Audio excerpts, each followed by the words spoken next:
the pad and it triggers everybody in the world.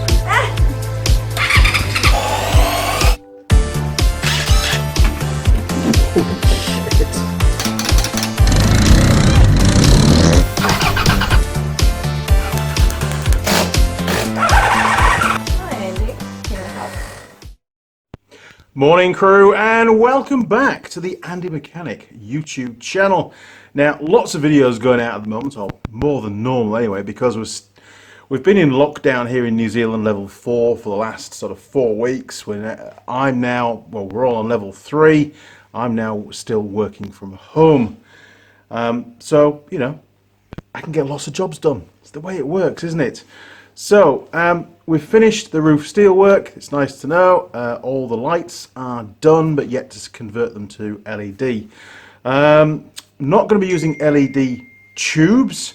Basically, I'm going to strip out all the innards, everything, and just use the casing of the light. So no electrics being used from the original lights, and insert some completely standalone LED light units with integral drivers into the casings. So they're going to look similar when you look at them, quite, you know, industrial, commercial, but actually completely new light fittings, so to speak.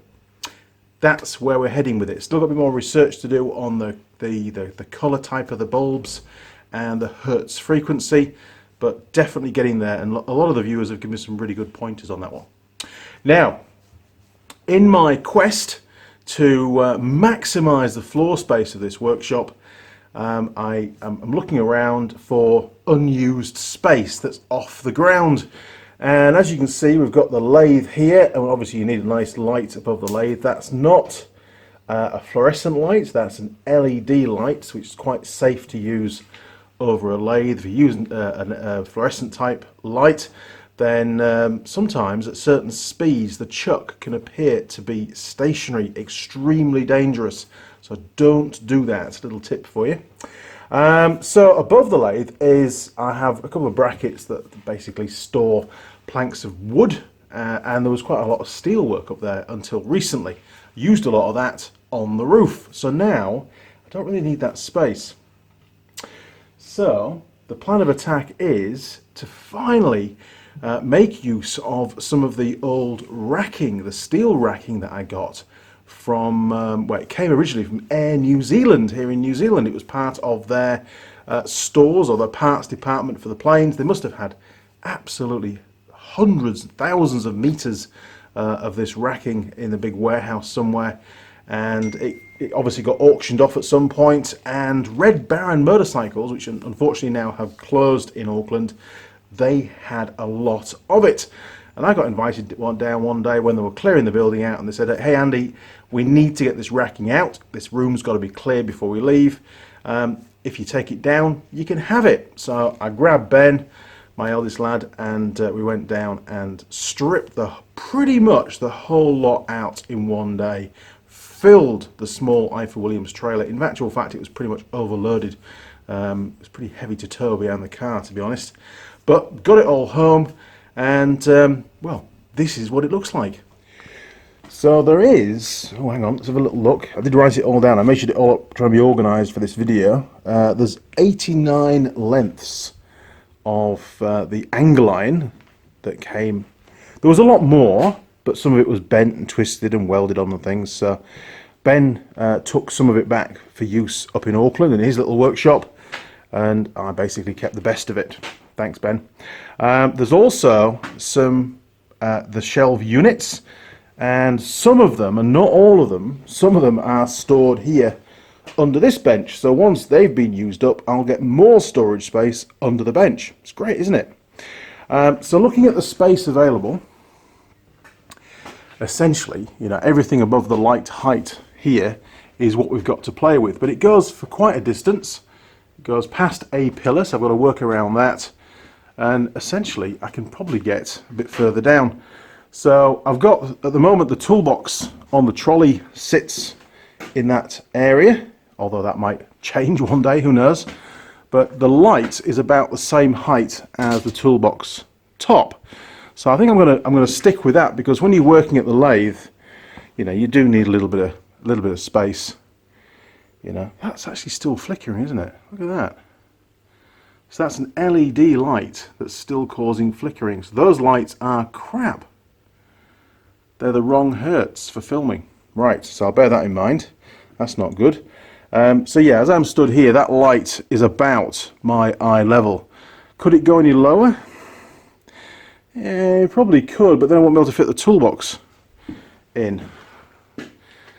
But I need to maximize storage space. So maybe we'll come down a bit on that side and then we'll step it up slightly so I can still fit the toolbox in.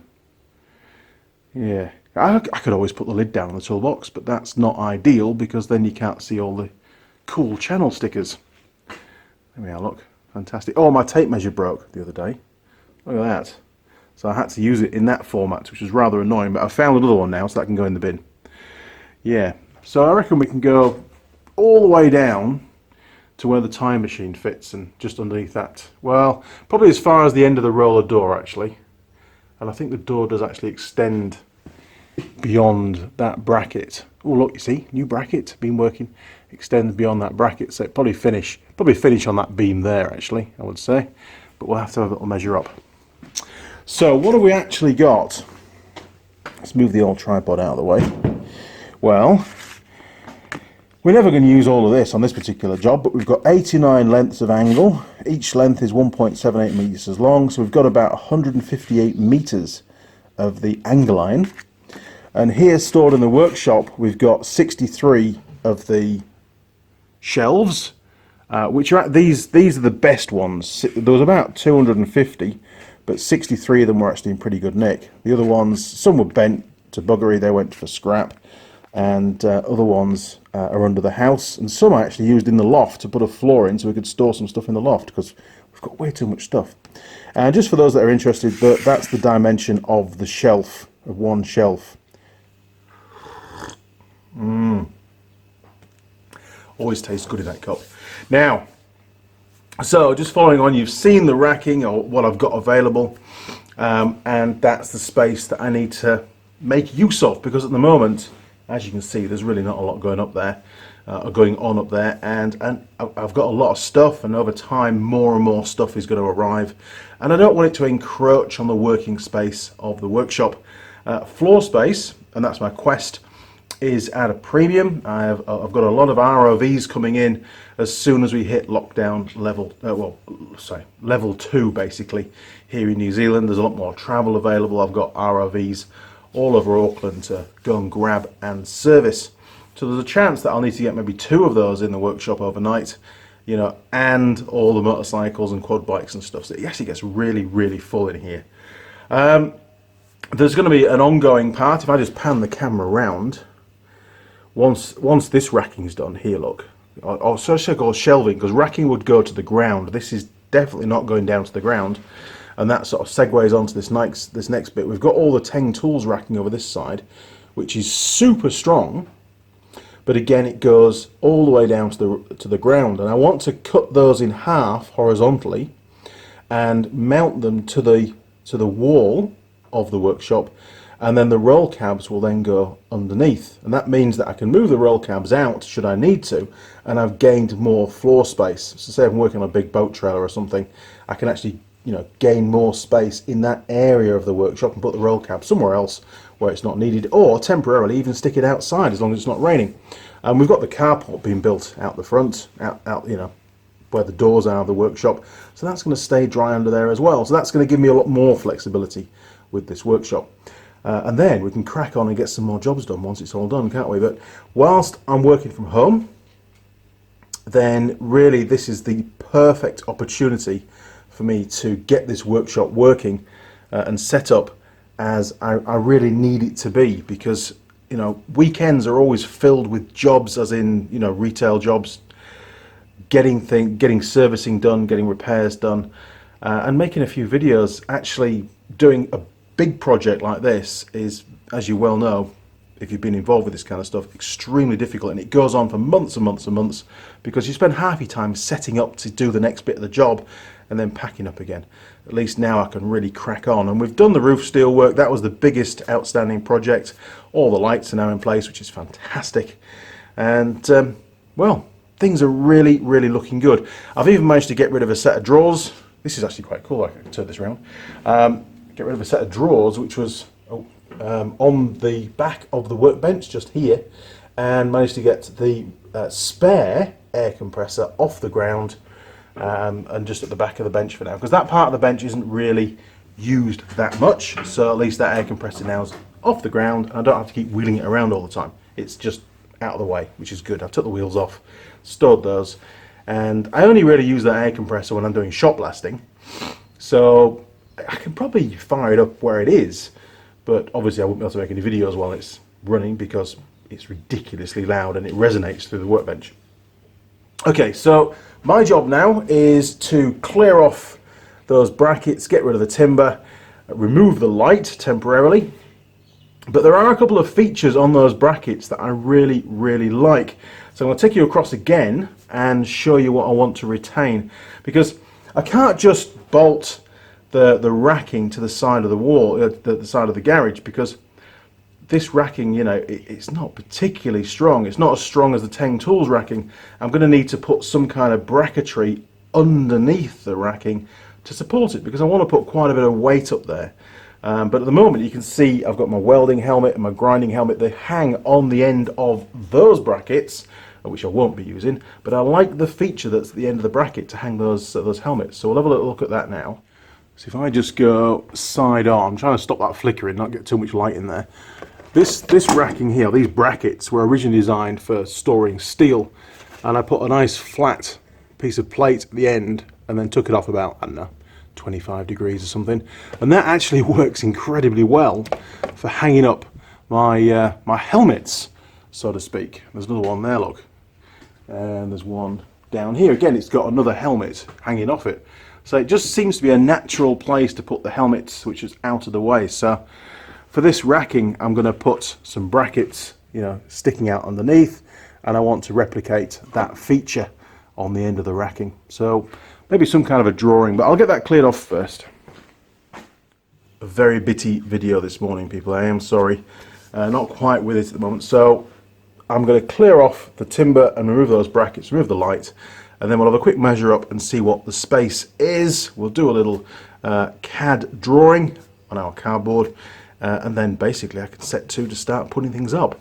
I also need to design the brackets that are going to keep, you know, provide the strength to hold that that shelving up in place. Can't call it racking anymore because it's going to be shelving, isn't it? Okay, right, back shortly.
Oh, I can go back to normal speed now, can't I?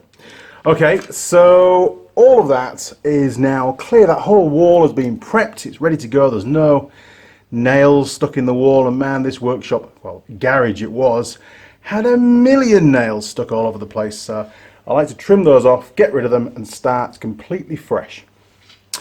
So the next job is to have a quick measure up and see, I'll get the lay of the land, so to speak, and just get some ideas and come up with a bit of a drawing as to what the plan is going to be. Here we go. Right, first of all, let's see how far, if anything, beyond this rail, the door, the opening door, the garage door goes, because we need to take that into account of where the racking is going to finish. I think it's most likely to finish on this beam, but it might have to finish on that one. In which case, it's almost not worthwhile going around the pillar, but we'll find out.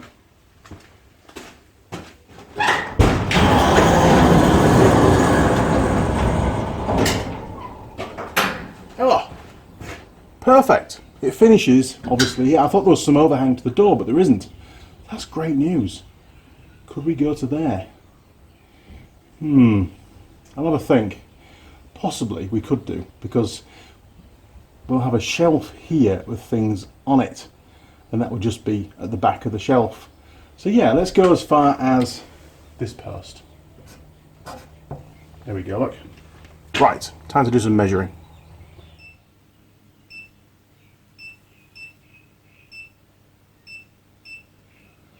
Oh yes, that was the problem. There we go, look. 3 meters, 223 millimeters. Perfect. Now, I forgot to mark where the light height was, so I want to keep the light height about the same. So that was where the bracket was. The light was on a piece of wood underneath that, so the top of the light was about there.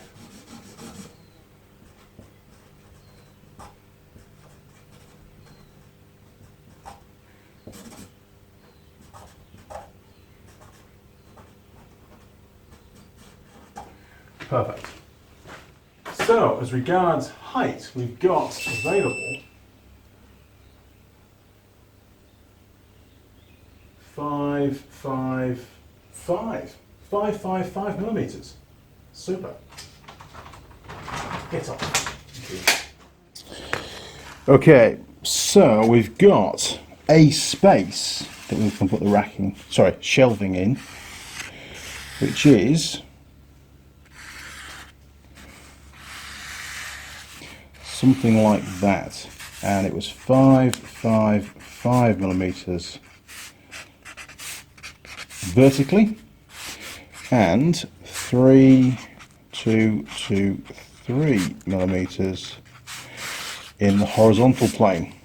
Right, I better turn that off pretty quick because it's getting low on battery now. It's done well. Now, as regards the actual shelving itself, obviously there won't be a shelf at the top because then you can put anything on it. So we're going to have a shelf somewhere around here and a shelf along the bottom. Which means we only need to have the angle iron along there. Now obviously there's going to be additional verticals on each of the wooden posts, you know, the uprights, or to be honest, actually that won't be the case because they're all different placings to the width of the shelf.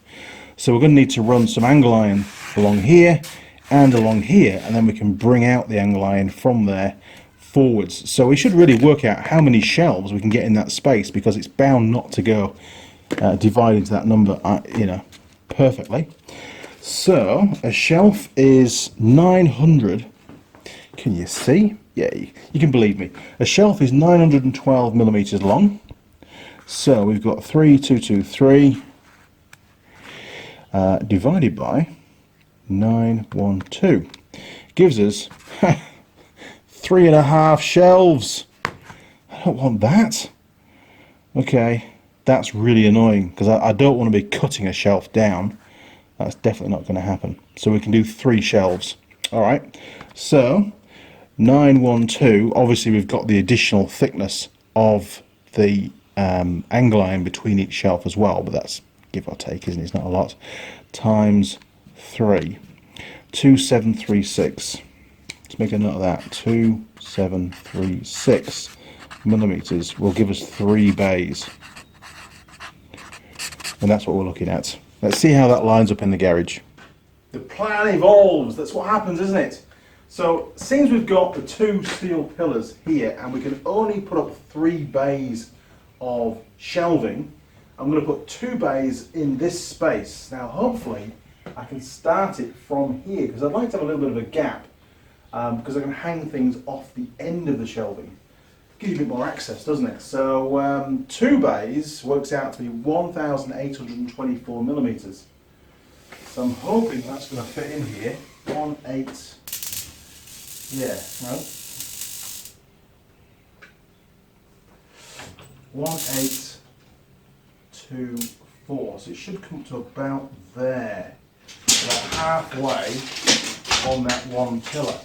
So if we offset it slightly, we should basically be able to get that in there. Plus it's slightly longer because we've got the thickness of each of the angle irons, and there'll be 3 of those as well, so it shouldn't be too bad. And then on this side here, we'll start the racking from this pillar, and it's 912, which will take us to just beyond that one. So it should work out okay, I reckon. Fingers crossed. Right, let's do a revised drawing. Okay, time for a new bit of cardboard, I think. I've used up the full extent of that CAD design. Okay, so we've got a pillar, very difficult to draw from one side, down there. There's our pillar. And we've got another pillar over here. And we're going to put some racking in across there. Nope, that one's a bit bent, that angle line. Across there, look. And it's going to have 2 shelves, so essentially that's what I've just drawn. We've still got some roof height further up. There we go, look. One of Andy's fag pack drawings. And then on this side, we're going to have 1 more bay.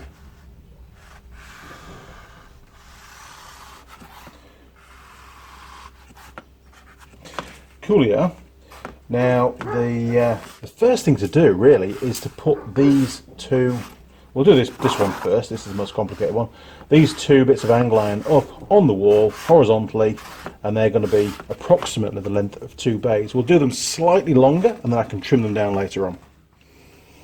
So the 2 bays will measure to that distance there accurately.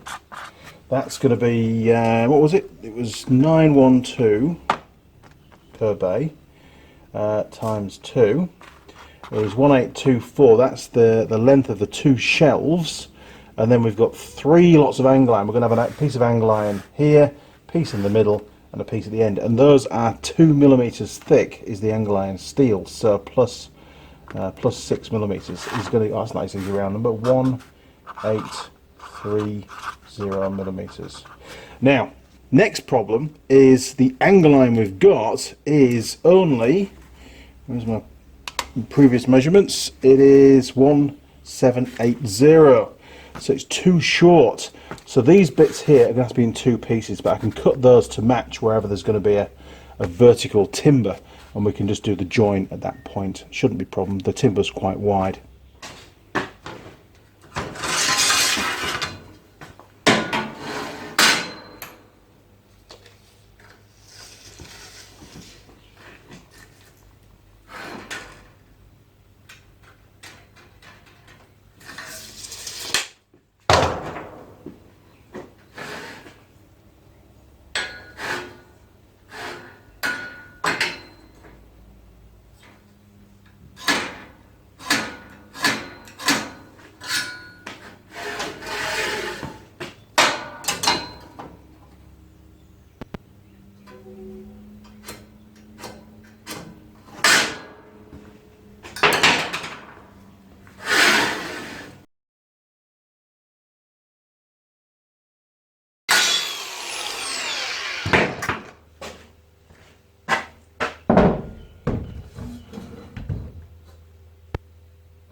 Oh, hang on.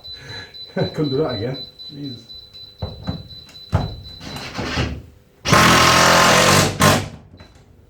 I'll do me, right? Right. Next one up.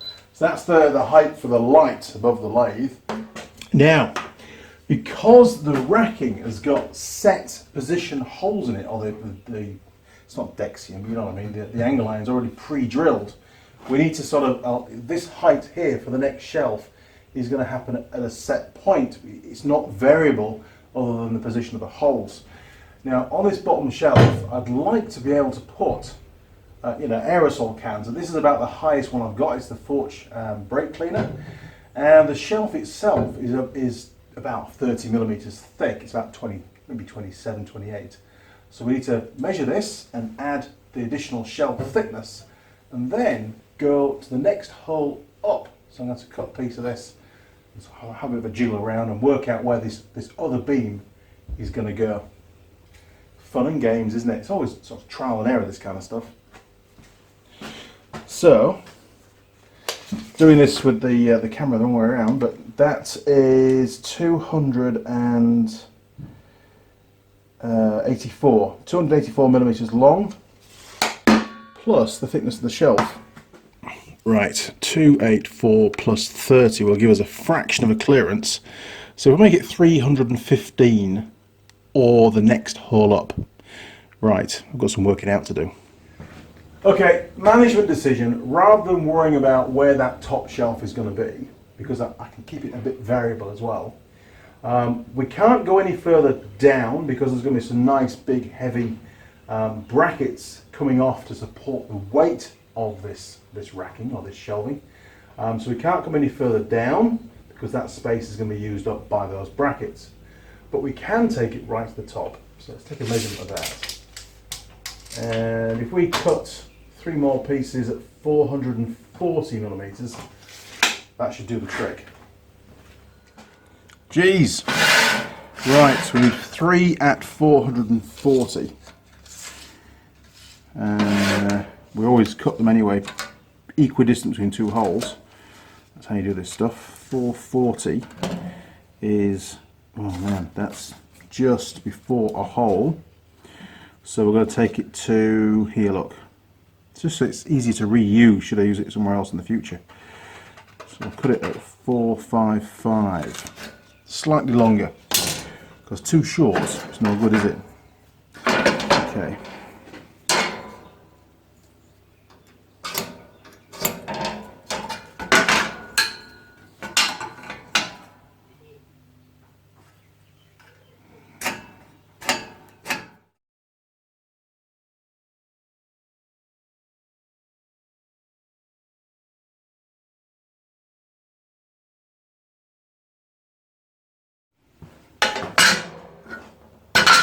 That's the first one that I cut that we measured out. So we're using that as like a template. Just get them all nice the same length. Oh my word. Jeez. Hold on to your workpiece, Mr. Young. Right. Last one.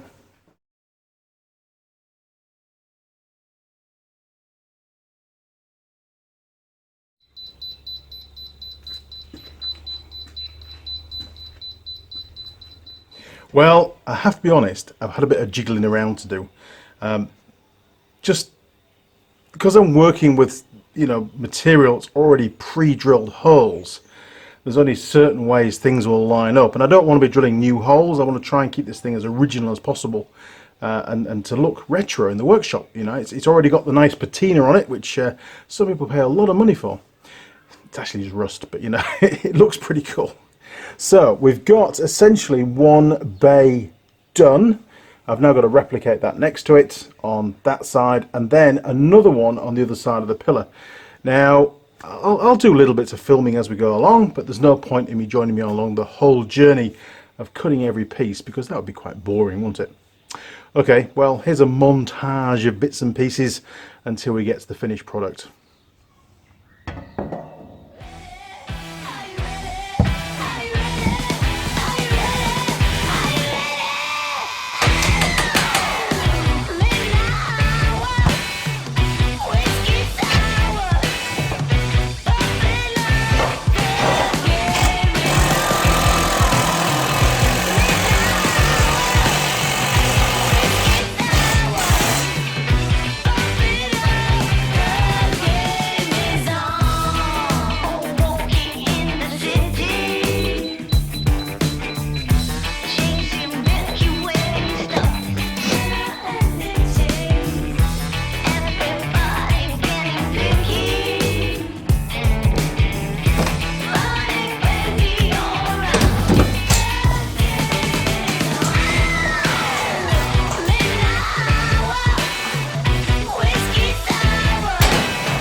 Well, the day is almost at an end, and this is how far I've got.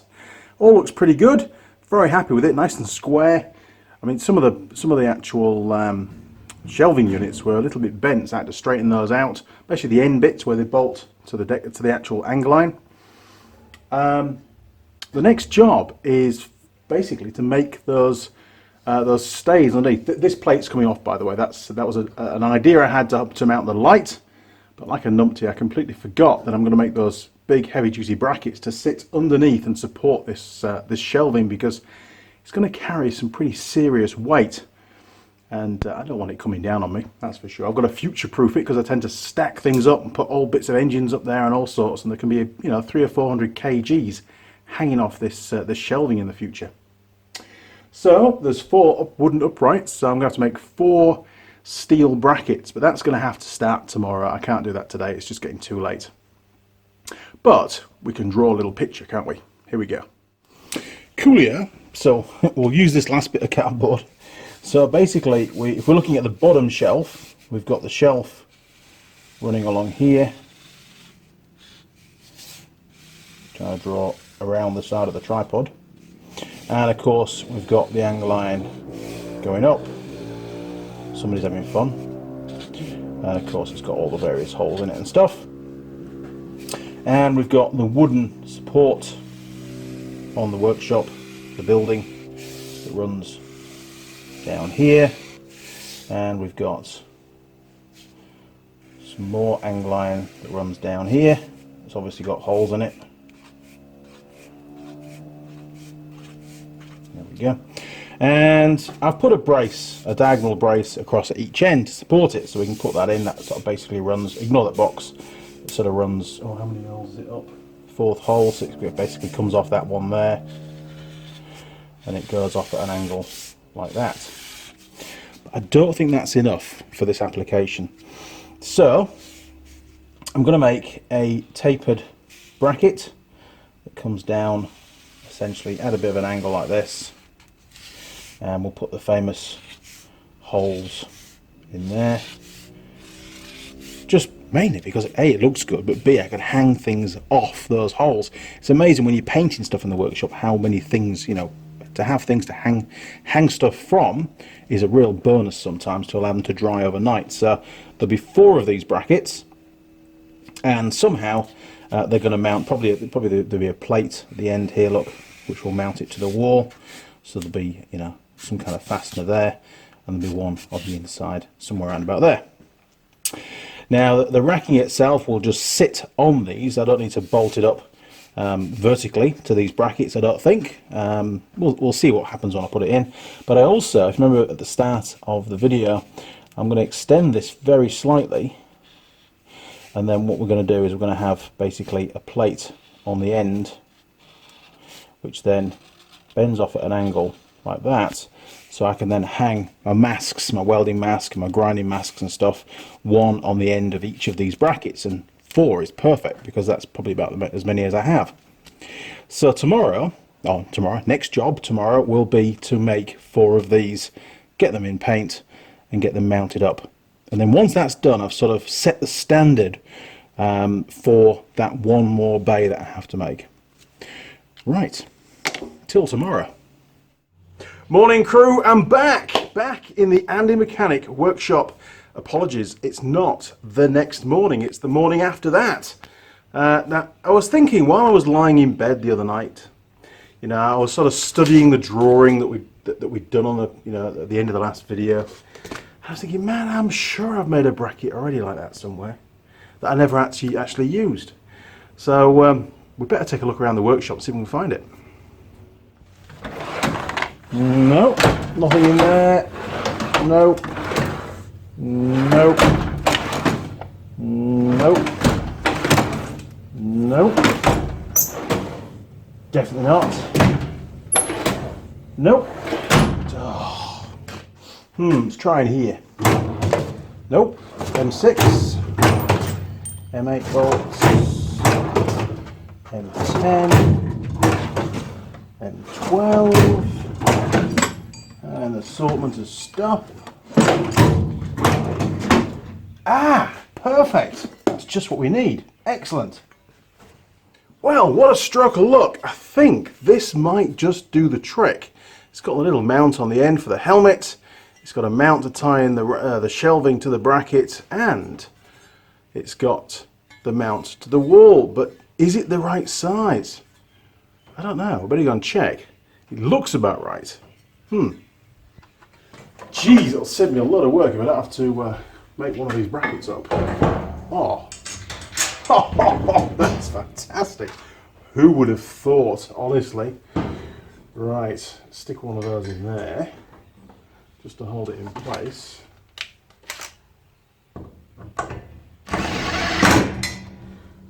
Oh yeah, I reckon that's going to work out brilliantly. What do you think? Yeah. Cool. Right, back to the bench. Honestly, this beard really needs to be trimmed. And I need a bloody haircut. Look at this. This is what happens when you go into lockdown here in New Zealand. All the barbers close and you can't get your hair bloody cut. Honestly. So, apologies for looking at, well, a bit of a mess at the moment. Hang on, let's sort the camera out. Jeez. There we go. Okay, so I'm going to need 4 of these for the 2 bays that we put up, and another 2 for the single bay that's going to be put up at some point. You won't see that on this video, otherwise it'd be way too long. But I've been having a little think, and I don't think we need this bit for the 2 brackets that are around the lathe area, because it does mean that it protrudes out a bit further, and there is a possibility I'm going to smack my head on that, and that wouldn't be a nice thing, would it? So the 2 on the left hand side will have the helmet mounts, and the 2 on the right hand side won't. Oh, but the 2 on the right hand side also need some kind of integral light mount. So with this being C-section channel, I'm inclined just to leave a short section of that in place and not cut it out, so I can mount the light. Pretty simple, isn't it? It just, you know, makes it all one piece. It's great. And since we're in lockdown, obviously I can't go and buy any steel. So I'm going to need to try and be as resourceful as possible. And it looks to me like the chap that made this up, which was probably me a long time ago, or yesterday, utilised the bit that we cut off the C channel from here, this part here, underneath, which would have been there, we've used for this bit here, because it's already tapered, looks pretty smart, and it just works. So minimum waste. In fact, so far, out of 470 millimeters of channel, the only waste we've got is that bit. That's what I call a win. Bloody good. Right, better crack on. I've got 5 more of these to make in various configurations. I feel another montage coming on. I know, they're an expensive pair, but they've lasted me 20 years, so I think we'll be okay.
It's not often I get it bang on first time.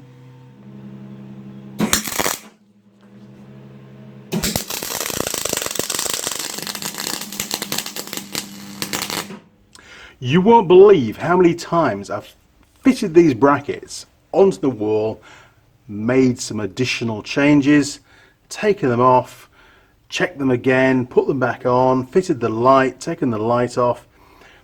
This has been a very long project, and in all honesty, probably the longest period of time in days that it's taken me to make a video.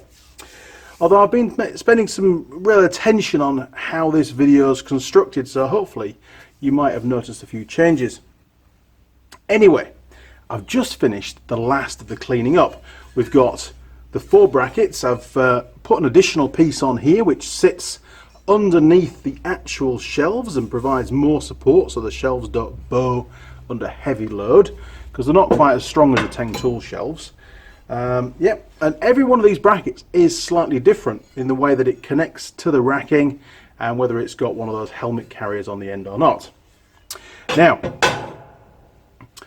I'm not going to spoil the surprise for the end, but we've got to a point now where I can get these put into paint.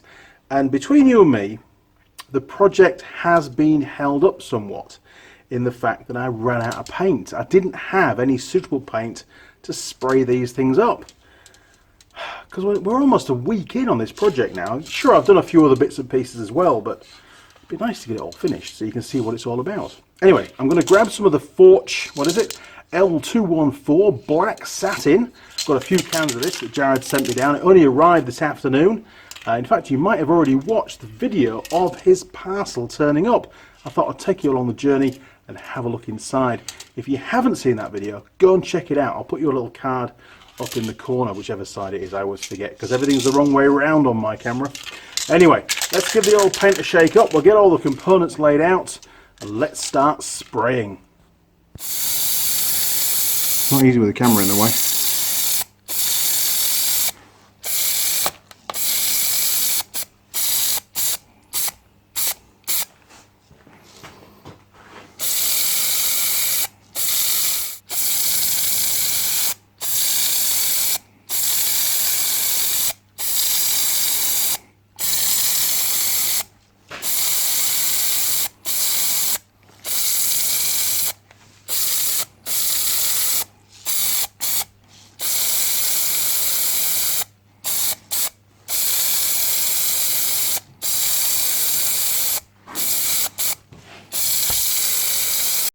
Right, I found my other camera, or my other phone actually.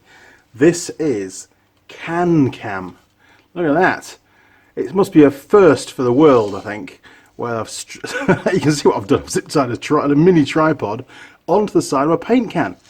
I think it worked brilliant now. Hopefully we got some good footage from that. But yeah, look at that. It's me on, Andy's on camera, brilliant. Oh, honestly. Little things please little minds, don't they? We're all kids really at heart. Okay, I'm going to finish tidying up the workshop whilst that's drying. Then I've got to flick them over, paint the rest of it because there's quite a lot of bits that are not yet in paint. I'll go inside, have my tea, come out, give them another coat, and I'll see you in the morning. I will. It's going to be another day, but at least they'll be all dry and we can get them put up, and that'll be the job done. See you shortly. It's all finished. It's done. I think it came out pretty well, to be perfectly honest. You know, not too shabby for a mechanic like me. Nah, seriously, I put a lot of effort into putting this this bit of racking together. At the end of the day, you know, normally I would never have enough time to put on a project like this and to make such a finished job of, you know, putting the whole thing together and making it look nice, to be perfectly honest. It looks a bit out of place in my workshop now, but you know, it has taken me quite some time to do it, and you know, I've not been working on it full time. I've got lots of other stuff going on in the background as well, including my day job, which is constantly pulling me away, which is, you know, what it's there for, I suppose. But no, I think it turned out pretty well. Hopefully you'll think the same, and it just goes to show with a bit of scrap steel kicking around, and a few hole saws, using a pillar drill, grinder, basic tools.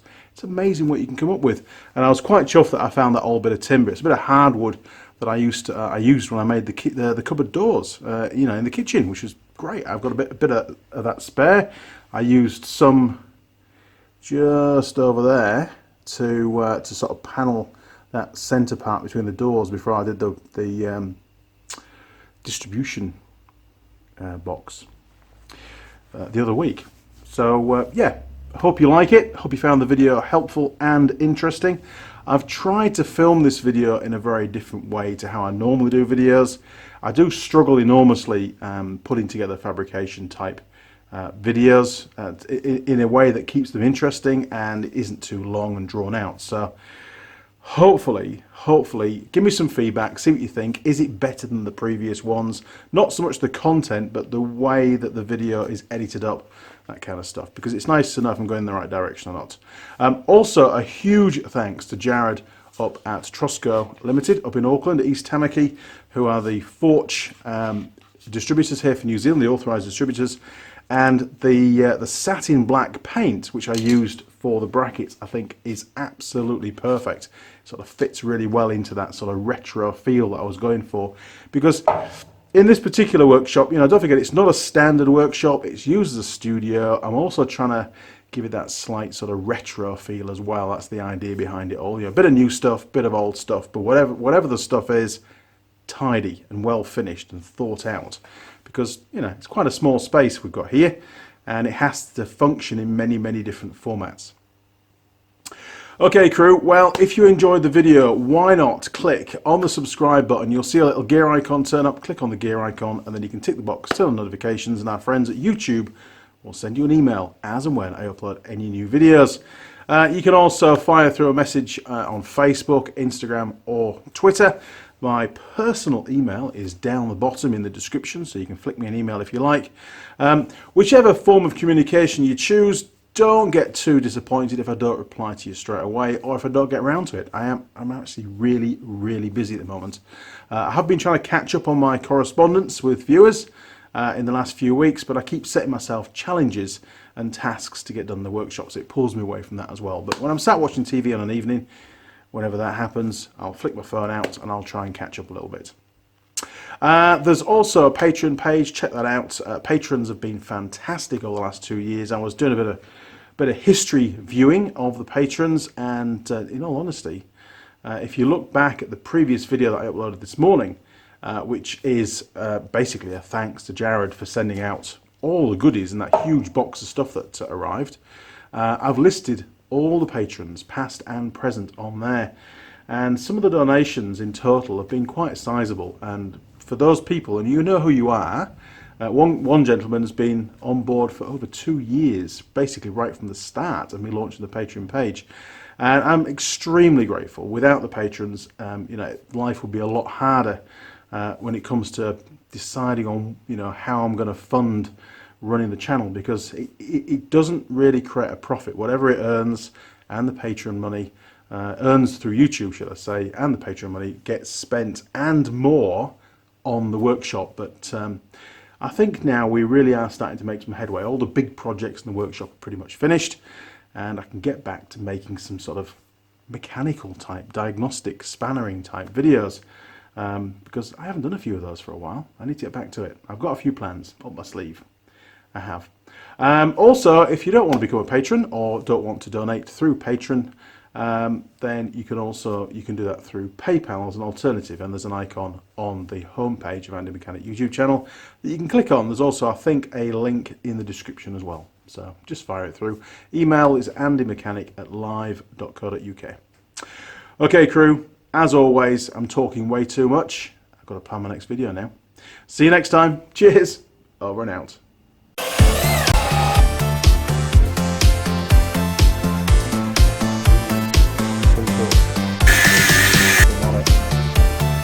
And we get the flip up again. Oh!